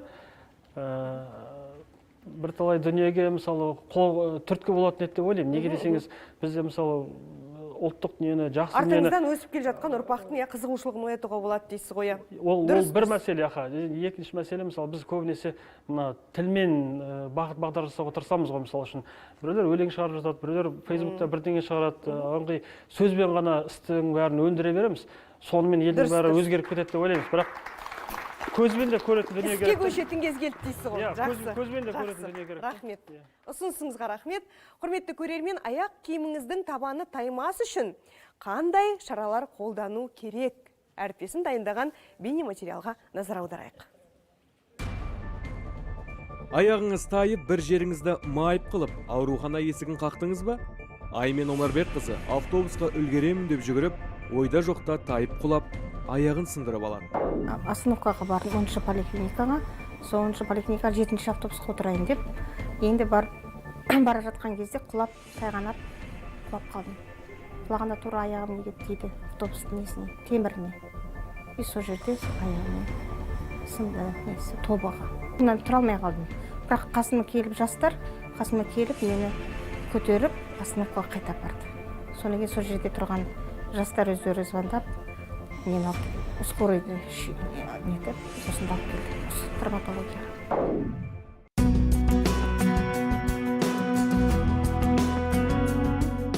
Егер осындай келеңсіз жағдай орын алмасын десеңіз, біздің кеңесімізге құлақ түріңіз. Бізге қажет кәдімгі картоп, егеуқұм. Картопты ортасынан бөліп, аяқ киімнің астын сүртеміз. Екінші, егеуқұмды аяқ киім астына жабыстырып алсаңыз, құлап қалу қаупінен арыласыз. Кеңес бізден, таңдау сізден болсын. Осындай жасайсыздар ма? Құрметті көрермен, студиядағы. Аға, сіздер істемесеңіздер, біз оны істемейміз ғой енді. Картоппен, кім оны уқалап отырады, ұйпалап. Жақсы, енді Бауыржан мырза, біз көліктің дөңгелегінде дайындаймыз ғой қысқа, иә? Дұрыс айтасыз. Өте дұрыс айтасыз. Қазір бірі қалмайды көліктің. Ал адамдар қандай қауіпсіздік шараларын сақтау керек? Тағы бір айтып кетсеңіз. Гүлназ ханым, бұл жерде жаңа көлік өтпес бұрын, мынау сюжеттен кейін тағы айтатын нәрсе, қосып айтатын нәрсе. Бізде мынау үлкен кісілер кім балдақ қолданса, немесе таяқ қолданса, сол балдақтардың, таяқтардың басын ауыстыратын өзі мүмкіндіктері бар. Ол жерде өзі несі тікені шығып тұрған, немесе шеге шығып тұрған, сондай бастар ауысады. Соған назар аударса біз үлкендеріміз. Енді жаңағы көлікке келетін болсақ, өте жақсы сұрақ, үлкен рахмет. Мынау бізде тек қана мынау жаяу жолда емес, автокөлік жолдарында да осындай жағдайлар орын алып жатады. Ең бірінші әрине жолға шығатын немесе қысқа қарап өзінің көлігін дайындаған адам міндетті түрде өзінің көлігінің жаңағы резинесін қысқа бейімделген резинеге ауыстыру керек. Ол бірінші. Екінші, сосын өздеріңіз мынау СМС хабарлама арқылы, теледидар арқылы, радио арқылы хабарлама алып жатасыздар. Мынандай бағытта көктайғақ, жол көктайғақ болып жатыр, байқаңыздар деген. Соған егер шығатын болсаңыздар, соған назар аударсаңыздар. Екінші, үшінші тағы айтатын нәрсе, бұл жерде жол жабық деген хабарлар келіп жатады.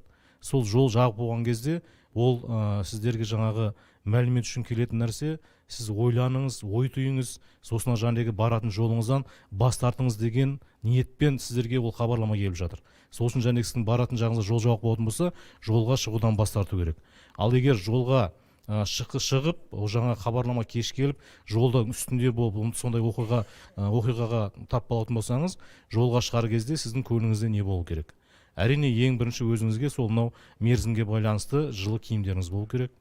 Егер жаңағы анау термостегі ыстық шайыңыз болса, ол нұр үстіне нұр.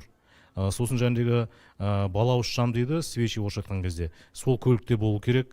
Одан кейін көлігіңізде бір алқызыл мата шүберек болса, ол да жақсы. Неге? Себебі кейде бізде кездесіп жатады, көліктердің үстінен қар жауып қалған кездер болады. Сол кезде сол көлігіңіздің антеннасына немесе сол жердегі бір шыбықты таяқ тауып алып, көлігіңізге байлап, ана алқызыл жалауды байлап қойсаңыз, біздің құтқарушылар сізді тез табады деген сөз. Енді жол кепілсіндегер қызыл көйлек болу керек па десек, көлікте де бірдеңе болу керек. Сондай болу керек, көрдіңіз ғой. Енді жол кептелісінде немесе қар құрсауында қалып жатсаңыз, сол қар құрсауында қалған кезде сіз көлігіңізді міндетті түрде бетін, демек мотор жағын, оның желдің өтіне қаратып қою керек. Неге? Себебі егер моторды желдің өтінен теріс қоятын болсаңыз, анау мотордан шыққан түтін шыққыстан шыққан түтін, ол дегеніңіз ол улы газ, угарный газ еді орыстар. Ол сіздің көлігіңізге қайта кіріп отырады. Содан сіз уланып қалуыңыз мүмкін. Сол үшін көлікті міндетті түрде бұрып, құтқарушылардың көмегін күткен абзал. Енді егер сіз бір 5-6 көлік болып тұратын болсаңыз, онда анау 5-6 көліктің 5-еуін өшіріп, біреуіне жиналып, соның ішіндегі жанар жағармайын қолданып, соны ғана от алдырып, соның пешін қолданып жылынатын болсаңыздар, егер көмек ұзақ жетіп жататын болса, келесі көлікке ауысып, сөйтіп сіздің өзіңіздің жылуыңызды жылы жерде сақтап отыруыңызға мүмкіндік болады. Айта берсек көп, әттең уақыттығыз. Сол үшін егер сұрақтарыңыз болатын болса, қысқа нұсқа осылар дейсіз ғой, сұрақтарыңыз болатын болса, біздің жаңағы төтенше жағдайлар департаментінің сайты бар, төтенше жағдайлар комитетінің ішкі істер министрлігінің сайттары бар. Сол жерде осы туралы мәлімет өте көп. Орталықта бар. Орталықтар бар. Соны біздің әсіресе қарап отырмын, үлкен біздің апаларымыз бен аталарымыз отыр, өздерінің немерелеріне үйіндегі балдарына жеткізсе, нұр үстіне нұр болады. Енді Бауыржан мырза, енді қазақ десе өзімізге тиеді, ережеге бағынғымыз келмейтін, сондай боранды күндері жолға шыққанды жақсы көріп тұратын мақалда бар ғой, осы боранды күні кемпір мен ит құтырады деп. Сондайды қалап тұратынымыз бар ғой. Осындай жағдайда жаңа өзіңіздің айтқан ережелерді ең болмаса қысқа нұсқа ескеріп жүрсе дейсіз ғой. Сақтаса, нұр үстіне нұр болады. Жақсы. Дұрыс. Досбол мырза, сіз енді қосып кететініңіз бар ма? Біздің уақытымыз таяу, қорытындыласақ болады? Бауыржан мырза, төтенше жағдай қызметкер Бауыржан мырза толығымен жеткізді деп ойлаймын, және медицина қызметкерлері атынан айтарым, жаңағы сақтық шараларын бірінші себеп салдарымен күресу керек. Яғни тайғанақ, мұзды жерлермен жүрмеу керек. Табанды, жаңағы аяқ киімді дұрыс таңдай білу керек мұзға қарсы. Сосын уақытты асығыстық қимыл қабылдамау керек. Яғни уақытты ертерек шығып, кішкене асықпай жүруге тырысу керек деп ойлаймын.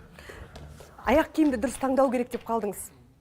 Енді біз жаңағыдай егер сақтық шараларын жасамасақ, картоптың крахмалын жағып деген сияқты наждак жабыстырып, өздеріңіз таңдаған кезде қай жағына мән бересіздер? Әрине аяқтың жаңағы наждак жейсіз, картоп жағып дейсіз, оның бір жағынан пайдасы да бар, бір жағынан зияны да бар. Егер де ол жаңағы құрғақ күйінде мұздың үстінде жүргенде ол таймайды. Егер де ол қандай да бір дымқыл жерді басып, қайтадан суыққа шыққанда оның астынан мұз қатып, керісінше ол таюға алып келуі мүмкін. Біріншіден. Екіншіден, аяқ киім табаны жалпақ болу керек. Кедір бұдыр дейді, липучкалар дейді, яғни көбірек болған дұрыс болады. Кедір бұдыр болу керек дейсіз ғой. Кедір бұдыр болу керек. Жақсы. Енді шұлық киіп алатындар да бар сыртынан апаларымыз. Ауылдық жерде. Ол енді негізі адам жаңағы табан шұлықтың өзі таймауға көмектеседі деп ойлаймын, егер дұрыс басқан жағдайда. Мәсінің сыртынан галош тегеді ғой апаларымыз. Содан артық қауіпсіз аяқ киім жоқ ау деймін. Негізі жайпақ табанның бәрі қолайлы болып саналады. Ең бірінші мәселе, жаңағы Досбол мырза айтқандай, кедір бұдыры жақсы аяқ киім болу керек.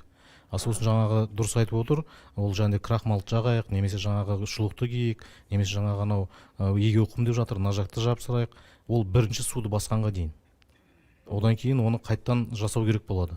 Сосын тағы да үлкендерге айтатын нәрсе, қазір дүкендерде сатылып жатыр, жаңағы аяқ киімдердің сыртынан кигізетін өзі арнайы құрал бар. Осы арнайы құралдың өзінің жаңағы тісі шығып тұрған, шегесі тікені шығып тұрған сондай бір жабдығы бар. Біздің көрермен біздің хабарды басынан бастап көрсе, мен көрсеткен болатын. Соларды алып соны кисе жүдә жақсы. Бірақ біздің әсіресе үлкендеріміз, неге себебі үлкендер деп айтып жатырмын, бұл кісілердің сүйектері мортылдақ келеді. Сондықтан егер осындай ауа райы болып жатса, жаңа көктайғақ болып жатса, ләжі болса, үйден шықпағандары абзал. Сосын тағы бір енді мынау Гүлназ ханым, бағдарлама өзі ниет деп аталады ғой. Бір ниетті білдіргім келіп отыр.